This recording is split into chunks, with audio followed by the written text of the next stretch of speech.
শোকাহত সবাই প্রচণ্ড রকম দেশনেত্রী বেগম খালেদা জিয়াকে নিয়ে উদ্বিগ্ন ছিলেন। তার সুচিকিৎসার জন্য সবাই উদ্বিগ্ন ছিলেন। সবাই চেষ্টা করেছেন যে তার সম্পূর্ণ সুচিকিৎসার জন্য সর্বরকম সহযোগিতা করার। আল্লাহর হুকুম ছাড়া তো গাছের একটি পাতাও লড়ে না। তবে আমি মনে করি আমাদের দেশমাতা সে বীরের মতো মরেছে। সে নিজের দেশের মাটিতে শেষ নিঃশ্বাস ত্যাগ করেছে। সে তার ছেলেকে, এই দেশের অভিভাবককে জনগণের হাতে তুলে দিয়েই উনি এই দেশ থেকে এই দুনিয়া থেকে বিদায় নিয়েছেন। হয়তো পরম অধিকারী আল্লাহর এটাই শেষ ইচ্ছা ছিল যে দেশনেত্রী বেগম খালেদা জিয়া তার সন্তানকে এই দেশের জনগণের হাতে তুলে দিয়েই হয়তো উনি শেষ নিঃশ্বাস ত্যাগ করবেন। সেই কারণে হয়তো এই সময়টুকু আল্লাহ ওনাকে বাঁচিয়ে রেখেছিল। এই দেশের জনগণের হাতে তার সন্তানকে তুলে দিয়েছে। সে অনেক এর থেকে কঠিন সময় উনি মোকাবেলা করেছে। আমি বিশ্বাস করি, আমরা বিশ্বাস করি বাংলাদেশ জাতীয়তাবাদী দল কোনোভাবেই দুর্বল নয়। এই শোক কাটিয়ে উঠে সামনের নির্বাচনে মনোযোগী হবে এবং যারা সকল ষড়যন্ত্র করেছে কোনোদিন এই ষড়যন্ত্র সফল হবে না। অবশ্যই জাতীয় সংসদ নির্বাচন সুষ্ঠুভাবে সফলভাবে এই জিয়া সৈনিকরা পালন করবে, এটা আমি মনে প্রাণে বিশ্বাস করি। আমরা এই মুহূর্তে দেশনেত্রী বেগম খালেদা জিয়ার মৃত্যুতে গভীরভাবে শোকাহত। এই মুহূর্তে আমাদের নির্বাচনী কতটুকু ঠিকমতো হচ্ছে বা কোন ধরনের প্রসেসিং হচ্ছে আমরা আসলে এইগুলো নিয়ে কথা বলার মতো মানসিক অবস্থায় নাই। তো আপনাদেরকেও অনুরোধ করছি, যখন আপনারা কারোর সাথে কথা বলবেন, এই মুহূর্তে দেশনেত্রী বেগম খালেদা জিয়া আমাদের ছেড়ে চলে গিয়েছে, এই বিষয়টাকে আপনারা বেশি গুরুত্ব দিয়ে কথা বললেই আমি মনে করি সবচেয়ে বেশি ভালো হবে। তার কারণ হচ্ছে সবসময় যদি আপনারা রাজনীতিটাকে একটি মূল উৎস হিসেবে প্রজ্ঞাপন করেন তখন আসলে মানুষ কথা বলার মতো পরিস্থিতিতে থাকে না। কারণ আমি আজকে আপনাদের সাথে নির্বাচন নিয়ে কথা বলার মতো মানসিক অবস্থায় নাই, যার কারণে হয়তো আমি আপনাদেরকে খুলে বলতে পারছি না। তবে আমি আপনাদেরকে কথা দিচ্ছি বা আমাদের দলীয় যত সিনিয়র নেতৃবৃন্দরা আছে তারা মানসিকভাবে প্রস্তুত। ইনশাল্লাহ আগামী নির্বাচন সুষ্ঠু এবং সুন্দরভাবে পরিচালনা হবে ইনশাল্লাহ।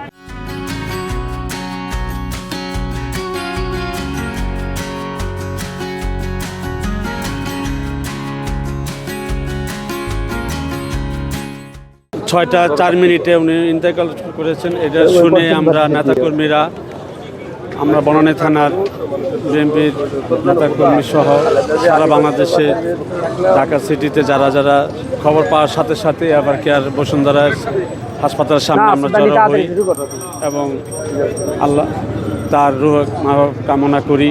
আল্লাহ পাক তারকে যেন সরাসরি জান্নাতুল ফেরদৌস করেন, আমিন। এবং তার একটা কথা উনি সবসময় বলতেন, এই দেশে আমার জন্ম, এই দেশে যেন আমার মৃত্যু হয়।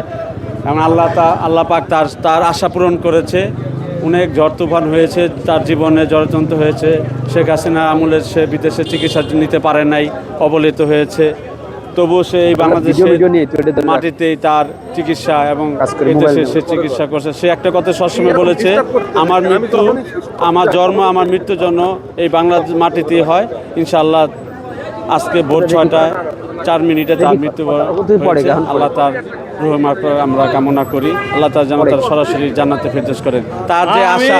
তার যে আশা, তার যে দেশ নিয়ে যে চিন্তা ভাবনা, তার যে উন্নয়নমূলক কাজগুলো যে রেখে গেছে, তারই সুযোগ্য সন্তান বিএনপি ভারপ্রাপ্ত চেয়ারম্যান তারেক রহমান ইনশাআল্লাহ আগামীতে এই 18 কোটি মানুষকে নিয়েই একসাথে তার আশা, তার স্বপ্ন কাজগুলো ইনশাআল্লাহ করার চেষ্টা করবেন।